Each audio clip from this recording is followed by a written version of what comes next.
북한에 계시는 아버지 어머니는 그 개죽음 당하는 것보다 살아서 포로가 되거나 아니면 토항해서 자유의 품에 안겼다면 북한 엄마나 아빠는 총살돼도 웃으며 죽을 것이다. 그게 부모 심정이거든요. 저 같은 경우에는 어떻게 보면 또 고향에 두고 온 동생들이고 또 제가 복무한 부대 후배들이니까 그 되게 만감이 교차되는 거예요.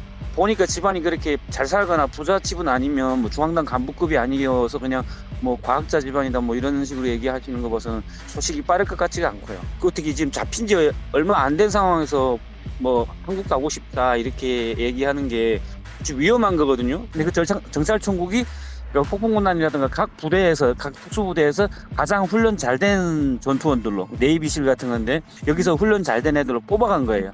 최고로 훈련된 애들이 뽑혀 나가는 거죠. 어떻게 보면 교관 훈련병들 중에서도 가장 훈련 잘 된 애들. 드론 조종하는 건 어차피 안 보이니까 그건 우크라이나 군이 아니고 남조선 군대다 이렇게 이야기하면 믿을 수밖에 없고 그렇게 안 하면 싸울 의지가 없죠. 싸우면 명분이 생기는 거죠.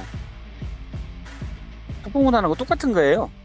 폭풍군단에서 가장 훈련 잘 된 전투원들을 뽑아서 정찰총국에다 넣으면 그 정찰총국에서 일명 그 난파 간첩이라든가 김신조 부대처럼 무장 간첩 보낼 때 대체로 보면 그 정찰총국에서 보내요. 근데 그 정찰총국이 그 폭풍군단이라든가 각 부대에서 각 특수부대에서 가장 훈련 잘 된 전투원들로 네이비실 같은 건데 여기서 훈련 잘 된 애들로 뽑아간 거예요. 최고로 훈련된 애들이 뽑혀 나가는 거죠. 어떻게 보면 교관 훈련병들 중에서도 가장 훈련 잘 된 애들. 일단은 북한군 자체가 뭐 적에게 절대로 포로가 되지 말아야 군인의 일반 임무, 병사의 임무 7지에 있을 정도로 포로라는 건 그 변절이라는 걸 의미하거든요. 그러니까 되지 말고 그냥 자폭을 해야 되죠. 원래는 포격의 정신을 잃은 상태에서 잡힌 거기 때문에 뭐 저항할 수가 있는 상황이 아니었기 때문에 제가 보기에는 부모들한테 아직 우크라이나 전선에 투입됐다는 것도 얘기를 안 했을 거예요. 보니까 집안이 그렇게 잘 살거나 부잣집은 아니면 뭐 중앙당 간부급이 아니어서 그냥 뭐 과학자 집안이다 뭐 이런 식으로 얘기하시는 거 봐서는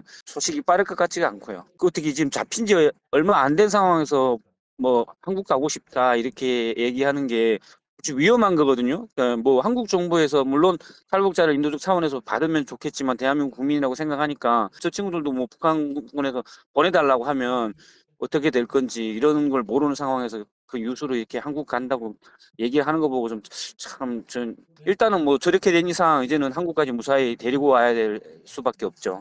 아니면 북한에는 부모들뿐 아니고 본인들도 위태로워지니까 본인이 가겠다고 얘기를 했으면 한국 정부는 왜 대한민국 국민이잖아요. 책임을 져야죠. 당연하죠. 분명히 대한민국 군인들하고 싸운다고 얘기했을 거라고. 그러니까 남조선 군대들이 우크라이나를 돕고 있다. 그러니까 우리도 러시아를 도와서 이겨야 된다. 뭐 이런 식으로 그렇게 얘기했을 거고 미국하고 남조선이 우크라이나를 돕고 있다. 뭐 이런 식으로 또 얘기했을 거고 드론 조종하는 건 어차피 안 보이니까 그건 우크라이나 군이 아니고 남조선 군대다 이렇게 이야기하면 믿을 수밖에 없고 그렇게 안 하면 싸울 의지가 없죠. 싸우면 명분이 생기는 거죠. 뭐 배우기를 무조건 남조선 무력으로 통일해야 된다. 남조선 괴리군하고 싸워야 된다가 목숨 걸고 싸워야 된다가 그 세뇌가 돼 있는 친구들이라 분명히 그렇게 하면 싸움 전투 의지가 더 타오르겠죠.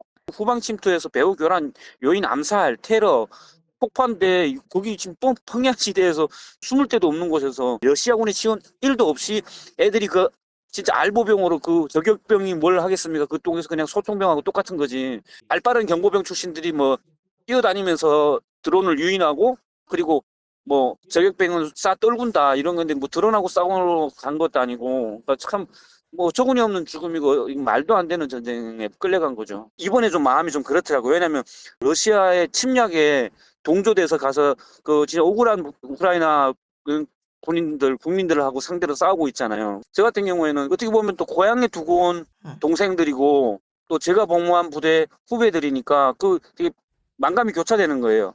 주적이었다고 했지만 정작 내가 같이 복무했던 애들이 지금은 저기 나가서 지금 진짜 총알바디로 김정은의 돈벌이 수단으로 팔려가서 러시아 애들의 총알바디, 러시아 애들은 다 뒤에 있고 애들만 혼자 나가서 그 우크라이나군하고 싸우는 게 너무 그게 안타까운 거예요. 가능한 나는 한 명이라도 좀 투항해라.